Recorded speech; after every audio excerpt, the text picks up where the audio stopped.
Hey everybody, what's going on? Today we're going to be talking about Call of Duty Modern Warfare 4, and it's not really Modern Warfare 4 apparently. It's going to be Call of Duty Modern Warfare, just Modern Warfare. It's apparently going to be a soft reboot for the Modern Warfare series, so forget everything that happened since Call of Duty 4 Modern Warfare and Modern Warfare 2 and Modern Warfare 3. That's apparently not going to take anything from the new game, It's going to be a soft reboot, so it's going to be a completely new story, hopefully. And it's interesting because a lot of people were thinking Modern Warfare 4 was going to be the next generation or the next title for the Call of Duty series and for the Modern Warfare series, bringing back an old veteran name in order to save the Call of Duty franchise. Now, Black Ops 4 kind of had a mixed reception, to say the least. A lot of people were mad that they had no campaign in the game. I was one of those people that was mad at them for not including a campaign in Call of Duty Black Ops 4. Some people liked the game. I personally didn't like it as much due to the fact the higher time to kill rate, the exclusion of a campaign, and they kind of shoehorned in a Battle Royale mode just because, hey, everyone's doing Battle Royale, let's do Battle Royale also. Modern Warfare is one of those series that's special to the Call of Duty franchise. It's really what set off the whole FPS craze. When Call of Duty Modern Warfare 1 launched, I think it was back in 2007, it was revolutionary at the time. A lot of people really liked the new type of style that the game was bringing. It was around that time, World War II shooters were still kind of a thing, but people were getting tired of them. We needed something new and fresh, and Modern Warfare put us literally into a modern war scenario where, we're like in the Middle East, we're using the same weapons that the United States soldiers used to fight terrorism and crime and all that stuff. So really a different take on war, because everything up to that mostly had been, World War II stuff, and now this was like legit modern times. Like, I remember the AC-130 mission. That was a big thing back in the day too. Like, wow, it's like just like if you're flying the AC-130. It was really crazy back in the day. Modern Warfare 2, now this is going to tie in later to what I'm going to say. Modern Warfare 2 took everything Modern Warfare was and cranked it up to 10 on a week-long cocaine binge. It was just balls to the walls, crazy action.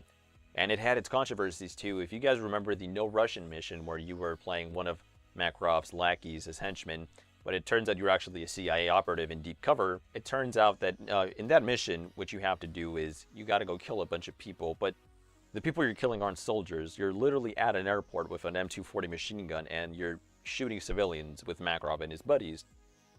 Not the most, heroic mission for the CIA operatives in that game, but very controversial mission, to say the least.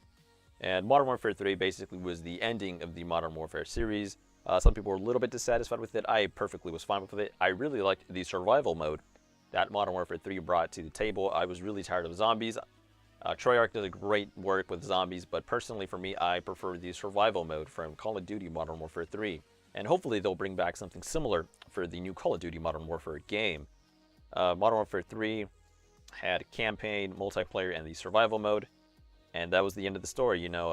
Makarov dies, Captain Price is left, and you still have Frost Westbrook, I think that was his name. He was one of the main characters of Call of Duty Modern Warfare 3 during the mission Black Tuesday or Black Thursday.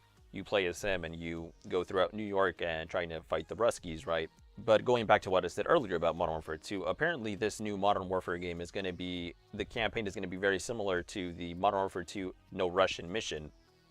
They're going to try to invoke that, emotional shock factor of like, wow, this is really war. It's a dirty business and crazy stuff is going to happen no matter what. They're going to try to, and surpass our expectations of the No Russian mission, which is crazy to think about.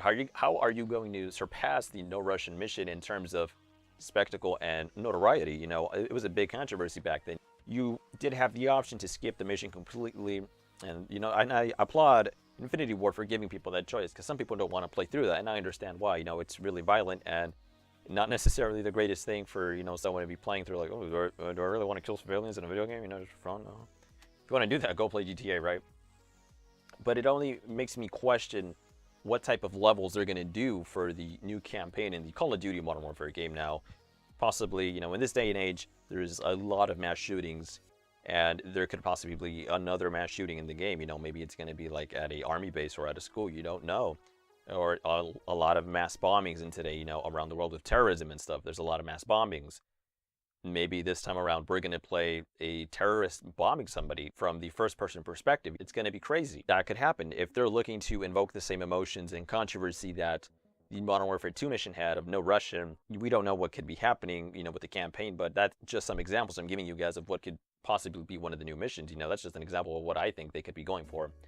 Because if you want to surpass the No Russian mission, it's a tall order to fill, I'm not going to lie, but It's Infinity Ward. They're going to come up with something. Now, some people have said that that really wouldn't fly in today's society in 2019. And, you know, parents don't want to buy a game for their children that has that type of violence, you know, like making you question, are we really the good guys? Are we doing right here? Is this really necessary to win a war? I disagree with those people because let's be honest, how many times do you go online to games that are 18 plus on PlayStation or Xbox, right? Like, I don't know, Call of Duty, right? Especially Call of Duty. There is a lot of little kids on Call of Duty. A lot of parents are really bad parents. They'll just buy their kid whatever they want and they won't give a damn about what type of rating it is. So as far as that's concerned, I don't really think Call of Duty is going to suffer with the kids necessarily. Little Timmy is going to have his Call of Duty because his parents don't care at the end of the day. He's going to have it, right? So that's not really a big issue. Some people think it is. I really don't think it is. A lot of kids play these ultra-violent first-person shooters. Or, no, not ultra-violent. I guess like regularly violent first-person shooters and stuff like that. So, and GTA 5 too. There's kids on GTA 5 also. So that's never really going to change. There's always going to be parents that don't really give a damn and they're just going to buy their kids whatever they want.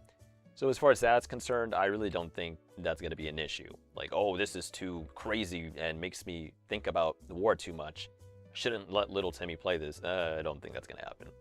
Now, the naming scheme here is really, really interesting because it's just Call of Duty Modern Warfare. It's not Modern Warfare 4 like we all thought. Now, regardless of what the game was going to be named, it was going to mess around with the algorithm. Now, the original Call of Duty Modern Warfare is officially Call of Duty 4 Modern Warfare. Now, let's say Modern Warfare 4 came to fruition. It would be this. Call of Duty Modern Warfare 4. They still have 4 in the name, right? There's bound to be some search engine confusion regardless of what you do. And even still, with Call of Duty 4 Modern Warfare Remastered, that's a whole nother issue too. So, yeah, the search engines are going to be really, really busy with the new Call of Duty Modern Warfare game. The other two Modern Warfare games also, Modern Warfare 2 and 3, but you know what differentiates those games is that they have a different number on them, so 2 and 3 take them out of the equation essentially. These are some really funky naming schemes, you know, like Xbox One, what's up with that? Call of Duty Modern Warfare, it's like, hey, let's just tick off the 4 and boom, we have our new name because we don't want to do Modern Warfare 4. What I'd personally like to see from the new Call of Duty game, the new Modern Warfare game, it's going to be weird saying the new Modern Warfare game, bring back a Spec Ops mode. I think that'd be a great addition to the game. I remember having a lot of fun on Seatown, on Modern Warfare 3. That was a great time with friends. Definitely bring that back. Don't bring back any zombies. I'm so damn tired of zombies. Please, let that be a Treyarch thing only. I really don't want to talk about zombies. Number 2, campaign. I think that has been pretty much, you know, heavily alluded to that there is going to be a campaign, and, you know, the whole realistic, gritty, controversial campaign-style missions like No Russian are going to be in there. That's great. I'm always looking for a campaign for a Call of Duty game, and I think Call of Duty has some good campaigns. Like the Modern Warfare series and Black Ops have some pretty good campaigns now. Black Ops 3 got a little bit too weird for me, for my taste, but regardless, still a good campaign. So bring me the campaign also. I think a lot of people too want a campaign. With co-op, bring back co-op campaigns, you know, have a buddy play with you. That'd be awesome. Number 3, less microtransactions, even though I really doubt they're going to do that. In this day and age, that's how you make the majority of your money, microtransactions, right? $5 for a red dot site. What a world we live in today. What else? Oh, big bombastic kill streaks. Bring back the nuke. I think everyone has been waiting to see the nuke come back since Modern Warfare 2. Really awesome kill streak. I remember watching a lot of those videos like, I don't know, Wings of Redemption, Woody's Gamertag, White Boy 7th Street getting nukes and stuff like that, or Hutch. You know, the nukes are just one of those kill streaks that have been, you know, cemented in our minds, and they're very legendary. The MOAB for Modern Warfare 3 was, it was alright. I mean, it was alright. I mean, it wasn't bad, but there wasn't no nuke, right? So Modern Warfare 3, please bring back the nuke. I think that's what everybody wants. Anyways, guys, thank you for watching the video. Let me know what you think about Call of Duty Modern Warfare in the comment section down below. As always, take everybody, and until next time.